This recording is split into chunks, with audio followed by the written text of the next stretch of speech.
Assalamualaikum warahmatullahi wabarakatuh. Perkenalkan, nama saya Melda Anggi Salsabila dari kelas A19 MIPA 2, nomor absen 16. Di sini saya akan melakukan ujian praktek Al-Quran Hadis dan Fikih. Nomor 1A, bentuk sigat nahi sebagai berikut.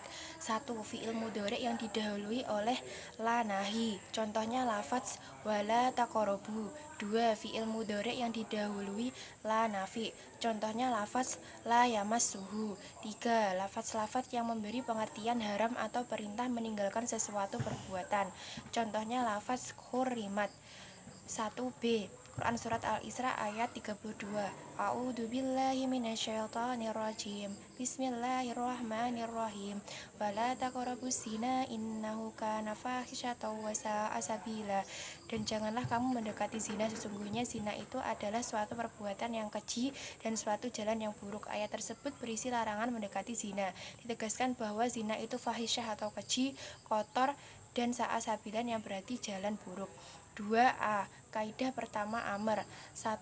Nadab artinya anjuran atau sunnah. Contoh, fakaatibuhum in amlimtum fihim khaira. Hendaklah kamu buat perjanjian dengan mereka jika kamu mengetahui ada kebaikan pada mereka. 2. Irsyad artinya membimbing atau memberi petunjuk. Contoh, ya ayyuhalladzina amanu idza adayamtum didainin ila ajalim musamman faktubu. Hai orang-orang yang beriman, apabila kamu bermuamalah tidak secara tunai, hendaklah kamu menuliskannya jika kamu mengetahui ada kebaikan kepada mereka. 3. Taswiyah artinya penyamaan, sama antara dikerjakan dan tidak. Contoh, islauha fasbiru aula tasbiru sawaun alaikum. Masuklah kamu ke dalamnya, rasakanlah panas apinya, maka baik kamu bersabar atau tidak sama saja bagimu. 4. Imtimnan artinya menyebut nikmat. Contoh, fakulu mimma razaqakumullahu halalan thayyiban washkuru ni'matallahi in kuntum iyyahu ta'budun.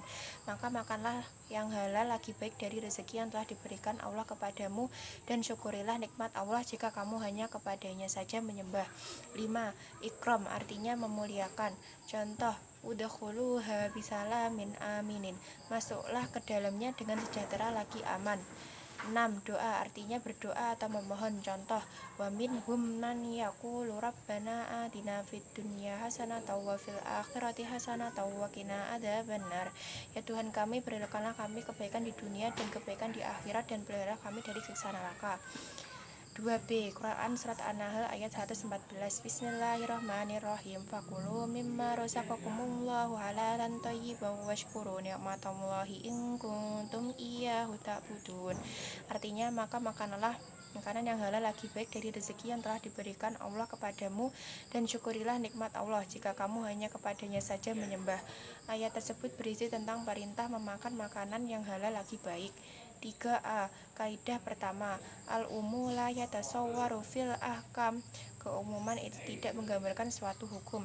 Maksudnya, kaidah ini masih bersifat global atau umum dan belum menunjukkan ketentuan hukum yang jelas dan pasti. Contoh, semua binatang yang melata di bumi ini akan ditanggung rezekinya oleh Allah. Kalimat semua binatang melata mengandung pengertian keseluruhan jenis binatang melata yang ada di bumi ini, baik yang ada di daratan maupun di lautan. Kaidah kedua, al-mafhumu lahu umum. Makna tersirat mafhum itu mempunyai bentuk umum. Maksud kaidah ini adalah makna tersirat dari sebuah kalimat menyimpan arti umum. Contoh, makna tersirat perkataan bersifat umum dapat bermakna mencaci, menghina, berkata kotor yang hukumnya haram. Kaidah ketiga, al-muqatibu yadkhulu fil umumi khitab. Orang yang memerintahkan sesuatu maka ia termasuk di dalam perintah. Contoh, kaidah ini dapat dipahami bahwa hukum yang berlaku orang yang memerintah dan juga berlaku bagi orang yang diperintah. Contohnya adalah seorang guru memerintahkan peserta didiknya untuk tidak datang terlambat atau tepat waktu. Berdasarkan kaidah ini, guru juga harus datang tepat waktu. Kaidah keempat, al-ibratu bi umumil lafzi la bi khususis sabab. Pelajaran diambil berdasarkan keumuman lafaz bukan karena kekhususan Sebab Rasulullah pernah bersabda tentang hukum laut ari, yaitu airnya suci dan mensucikan, serta bangkainya halal. Quran Surat Al-Isra ayat 32. Bismillahirrahmanirrahim. Wa qada rabbuka alla ta'budu illa iyyahu wa bil walidaini ihsanan imma yablughana indakal kibara aw kilahuma fala taqul lahuma uffin wa la tanharhuma wa la lahuma qawlan karima. Artinya, dan Tuhanmu telah memerintahkan supaya kamu jangan menyembah selain Dia, dan hendaklah kamu berbuat baik pada ibu bapakmu dengan sebaik-baiknya. Jika salah seorang di antara keduanya atau kedua-duanya sampai berumur lanjut dalam pemeliharaanmu, maka sekali-kali janganlah kamu mengatakan kepada keduanya perkataan "ah", dan janganlah kamu membentak mereka, dan ucapkanlah kepada mereka perkataan yang mulia. Ayat tersebut menjelaskan tentang mengenai larangan seorang anak berkata kasar, dan kita diwajibkan sebagai anak untuk bertutur kata yang baik dan mulia kepada orang tua. 4a. 1. Mafhum dengan sifat, yaitu berlakunya kebalikan. Hukum sesuatu disertai dengan sifat apabila sifat itu tidak menyertainya. Contohnya dalam Quran Surat An-Nisa ayat 25. Mensifatkan budak wanita yang beriman, mafhumnya haram nikah dengan budak wanita kafir. 2. Mafhum dengan goyah, yaitu berlakunya hukum yang disebutkan sampai batas waktu tertentu, dan berlaku kebalikan hukum setelah batas waktu tersebut berlalu. Contoh, Al-Baqarah ayat 187. Ayat ini menunjukkan boleh makan dan minum pada waktu malam bulan Ramadan sampai terbit fajar. Mafhumnya haram makan dan minum setelah terbit fajar. 3. Mafhum dengan syarat, yaitu berlakunya kebalikan hukum sesuatu yang berkaitan dengan syarat apabila syarat itu tidak terdapat padanya. Contoh, Surat An-Nisa ayat 4. Persyaratan halalnya bagi suami memakan sebagian dari mahar istrinya dengan penyerahan secara senang hati. Mafhumnya, jika istri tidak menyerahkannya dengan senang hati, maka haram bagi suami memakannya. 4. Mafhum dengan adat atau bilangan. Artinya mafhum kata bilangan, yaitu berlakunya kebalikan suatu hukum yang berkaitan dengan bilangan tertentu bagi jumlah yang kurang atau lebih daripada yang dinyatakan oleh kata bilangan itu.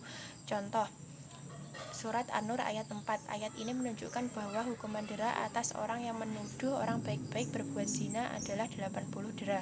Mafhumnya hukuman dera karena menuduh itu tidak boleh kurang atau lebih dari 80 kali. B. Surat An-Nur ayat 4.